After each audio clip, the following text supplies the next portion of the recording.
एक ऐसी महिला जिन्होंने गोबर के उपले बेचे, जिन्हें 2 रुपये की मजदूरी मिलती थी, महज 12 साल की उम्र में जिनकी शादी हो गई, जहां उन्हें घरेलू हिंसा का शिकार होना पड़ा। इन सब परेशानियों के चलते उन्होंने आत्महत्या तक का कदम उठाया और आज वो महिला 500 करोड़ से भी ज्यादा की कंपनी की मालकिन बन गई है और उन्हें 2013 में पद्मश्री सम्मान से भी नवाजा गया है। तो चलिए आज इस वीडियो में हम आपको इस महिला की सफलता की कहानी बताते हैं। महाराष्ट्र के विदर्भ में पैदा हुई कल्पना का जीवन बचपन से ही संघर्ष भरा रहा। वो महज 12 साल की थी जब उनकी शादी कर दी गई। ससुराल आकर न सिर्फ उनकी पढ़ाई रुक गई, बल्कि उन्हें ससुराल में घरेलू हिंसा का शिकार भी होना पड़ा।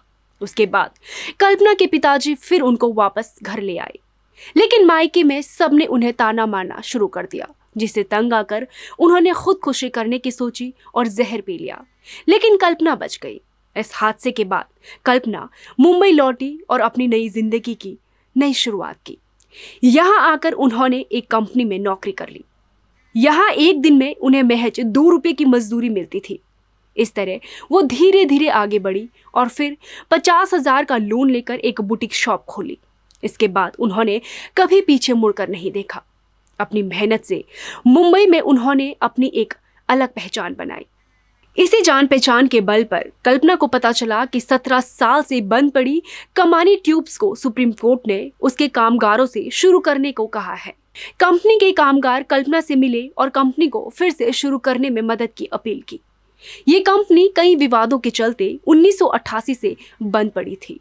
कल्पना ने वर्करों के साथ मिलकर मेहनत और हौसले के बल पर 17 सालों से बंद पड़ी कंपनी में जान फूंक दी।